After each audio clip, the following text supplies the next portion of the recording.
오늘 우리 주시는 하나님의 말씀은 시편 48편 1절에서 14절까지의 말씀입니다. 시편 48편 1절에서 14절까지 우리 한 목소리로 봉독하시겠습니다. 함께 봉독하십니다. 시작.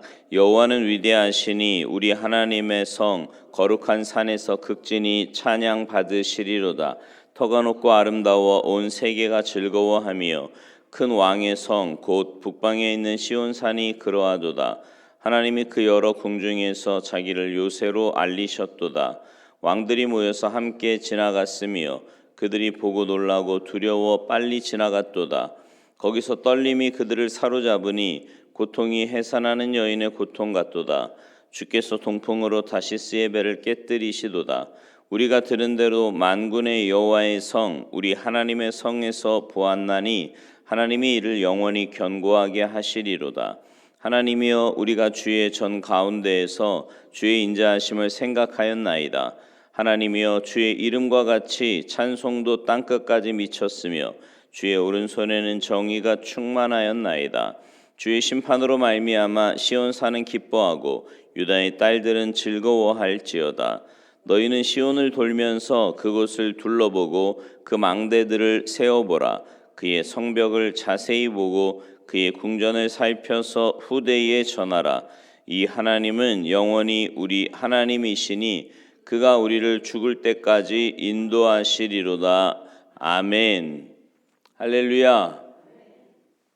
오늘 본문 시편 48편은요 하나님의 도시인 예루살렘 그리고 예루살렘이 서 있는 거룩한 시온산 그리고 그 안에 있는 예루살렘 성전 이 시온산을 두르고 보호하시는 그 하나님을 찬양하는 내용을 담고 있습니다.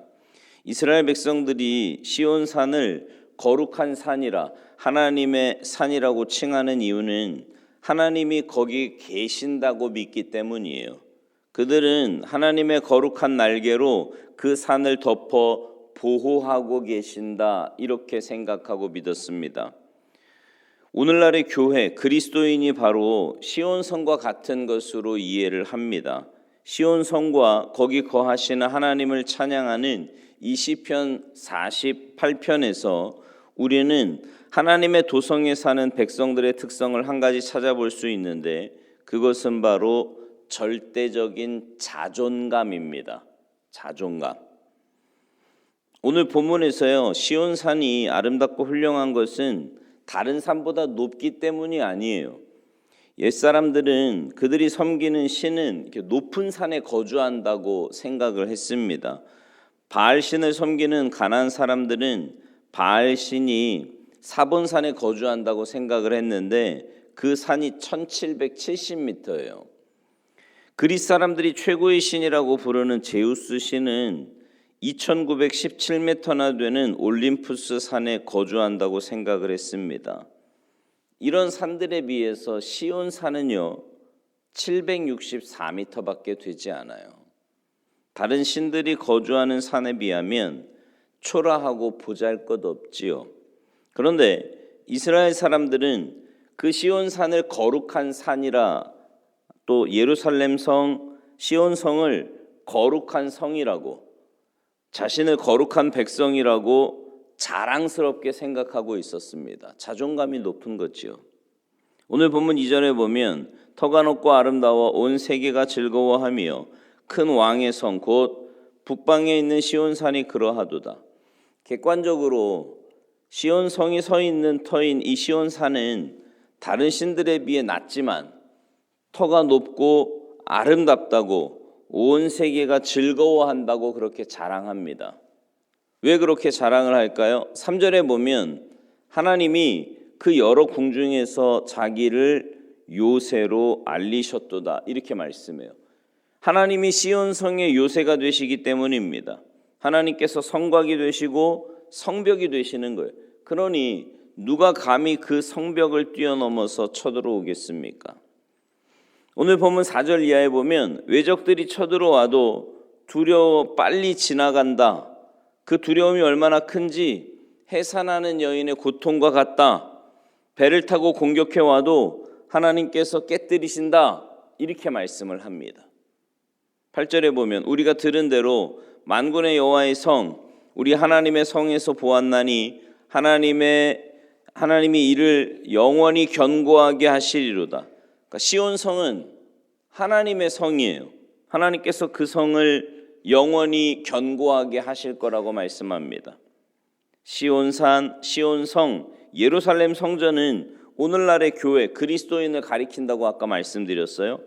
하나님께서 우리 교회를 영원히 견고하게 하실 줄 믿습니다. 하나님께서 여러분 한 분 한 분을 영원히 견고하게 하실 줄 믿습니다. 하나님께서 여러분의 인생에 요새가 되어주실 줄 믿습니다. 이처럼 그리스도인의 자존감의 원천은 하나님께 있는 거예요. 그러니까 세상 사람들은요, 내가 뭔가 돈이 좀 많다든가 아니면 어떤 권력이 있다든가 뭐 외모가 탁월하다든가 뭔가 이런 조건을 가져야 자존감을 갖지 않습니까? 근데 우리는 아니에요. 뭐 돈이 있건 없건 건강하건 그렇지 않고 많이 배웠건 아니고 아무 상관없어요. 우리 안에 계신 하나님 때문에 우리는 자존감이 높아야 되는 거예요. 그러니까 여러분은 늘 영적인 자신감을 가지고 계셔야 돼. 예. 누가 뭐라 그래도 나는 하나님의 자녀고 주님의 피로 값주고 사신 그런 존귀한 존재다라고 하는 이런 영적인 자존감이 여러분 안에 있기를 바랍니다. 하나님이 나의 요새가 되어 주시기 때문에 나는 안전하고 행복하다는 거지요. 그래서 나는 잘 될 수밖에 없는 거예요. 내가 어떤 사람이기에 일평생 영원히 하나님의 보호하심을 받으며 사는가? 내가 얼마나 하나님께 사랑받고 있는 존재인지 알게 되는 겁니다. 그러기에 우리 그리스도인은 절대적인 자존감을 가지고 살아야 합니다. 이 절대적인 자존감을 가진 성도의 삶에 이제 자세가 있어요. 내가 그런 자존감을 가지고 있는지 아닌지를 알 수 있는 바로미터가 있단 말입니다. 첫째는 뭐냐면 비교하지 않습니다. 작지만 아름다워요. 자랑스럽습니다. 왜 그렇다 그랬어요? 하나님이 내 요새가 되시니까. 하나님께서 영원히 견고하게 하실 거니까. 14절에 보면 이 하나님은 영원히 우리 하나님이시니 그가 우리를 죽을 때까지 인도하시리로다. 그러니까 여러분 이게 자꾸 비교하려고 하지 마십시오. 나보다 잘난 사람하고 비교할 것도 없고요. 여러분이 비교라고 하는 거는 평가를 전제로 한 단어잖아요. 비교하지 않는다는 건 뭐냐면 사람들의 평가에 예민하지 않다는 거예요. 여러분 어떠세요? 다른 사람 평가에 예민해요? 안 예민해? 네? 예민할 필요 없어요. 절대적 자존감을 가진 성도들은 하나님의 평가에만 예민하면 됩니다. 네. 그러니까 다른 성도들을 나와 비교하지 않아요. 좀 부족하고 좀 책임감이 약하고 뭐 불충성스러운 모습이 간혹 있더라도 그도 나처럼 하나님의 특별한 사랑과 보호를 받는 존귀한 존재임을 인정해 주는 거예요. 여러분이 이렇게 정말 이렇게 존경하는, 예를 들어서 너무 존경하는 어떤 조각가가 있다고 칩시다. 근데 그 사람이 뭘 만들었어요.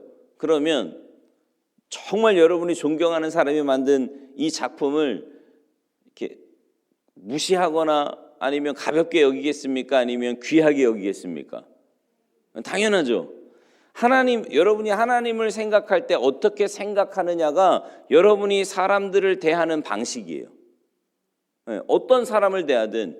그러니까 여러분이 그렇게 대하면 사람들이 사실은 여러분에게 어떻게 대해도 그거에 그렇게 흔들리지 않을 수 있어요. 하나님이 나와 함께 하심에 대한 그 마음만 확실하면. 그래서 그런 사람은요, 오히려 다른 사람을 위해 기도해 줄 수 있고요. 그런 성도가 많은 교회가 아름다운 교회고 행복한 교회인 줄로 믿습니다. 또 하나, 하나님이 나의 요새가 되시고 나를 영원히 견고하게 하실 거고 죽을 때까지 인도하신다는 걸 믿고 고백하는 이 절대적인 자존감을 가진 성도는요, 늘 기쁨이 있고 즐거움이 있습니다. 오늘 보면 9절 이하에 보면 하나님의 인자하심과 정의로 세상을 심판하시니 시온산은 기뻐하고 유다의 딸들은 즐거워하라고 말씀해요. 세상의 통치자가 되시는 하나님, 사랑과 정의로 세상을 다스리시는 그 하나님의 사랑과 보호 아래 있기 때문에 어떤 상황에서도 염려하거나 걱정하지 않습니다.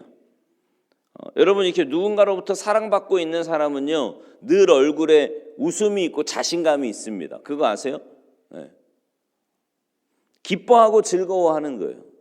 혹 내가 사람에게 사랑받지 못한다고 해도 여러분은 누구에게 사랑받고 있어요? 하나님께 사랑받고 있는 거예요. 세상에서 나를 사랑하는 사람이 별로 없다고 해도 하나님께서 나를 죽을 때까지 영원히 사랑하시기에 우리는 그 사랑을 생각하며 기뻐하고 감사할 수 있습니다. 마지막으로 이 절대적인 자존감을 가진 성도의 삶의 자세는 하나님의 위대하심을 세상에 알려요. 12절 13절에 보면 너희는 시온을 돌면서 그곳을 둘러보고 그 망대들을 세워보라. 그의 성벽을 자세히 보고 그의 궁전을 살펴서 후대에 전하라. 여기 보면 돌면서 둘러보고 세워보고 자세히 보고 살펴서 시온성과 같은 우리 교회, 우리 개인의 삶을 자세히 살펴보면 하나님의 은혜가 얼마나 큰지, 하나님의 위대하심을 후손들에게 또 내가 만나는 사람들에게 전하지 않을 수 없는 거예요. 여기 후대에 전하라라는 말씀은 우리 자녀들만이 아니라 다음 세대, 세상의 모든 사람들에게 전하고 알리라는 뜻입니다. 여러분, 그 성벽이 얼마나 튼튼한지, 그 궁전이 얼마나 아름다운지, 다시 말하면 하나님이 함께하는 인생이 얼마나 복되고 아름다운 인생인지를 여러분 알리며 사시기 바랍니다. 사랑하는 성도 여러분, 오늘날 우리 그리스도인들 안에 하나님이 거주하고 계세요. 우리 몸이 성전이라 그러잖아요. 그죠? 우리 몸이. 이것을 교리적으로 지식적으로 아는 것으로 끝나면 그리스도인의 절대적 자존감은 있을 수가 없습니다. 하나님과 실제적인 관계를 계속 이어가는 사람, 매일 주님을 바라보며 말씀과 기도와 찬양으로 주님과 인격적인 교제하는 사람은 그 절대적인 자존감을 가지고 하나님의 나라와 천국의 기쁨을 누리며 살게 될 줄로 믿습니다. 이런 놀라운 은혜가 여러분의 삶 가운데 풍성하게 임하셔서 날마다 하나님 살아계심을 증거하는 복된 인생들 되시기를 주님의 이름으로 축원합니다. 기도하시겠습니다. 하나님, 우리가 이 땅에 사는 건 내 힘으로 내 능력으로 사는 삶이 아니라 나와 함께 하시는 그 하나님의 은혜로 살아가는 인생임을 분명히 믿습니다.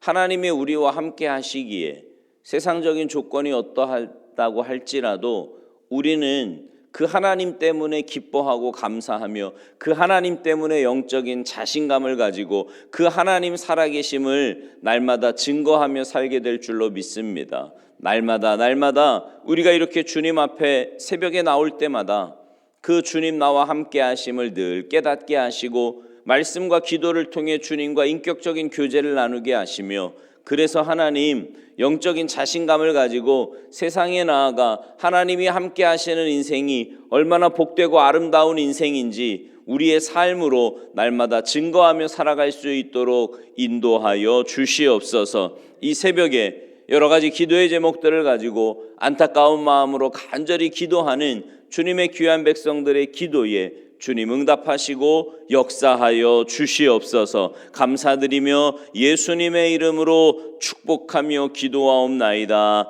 아멘.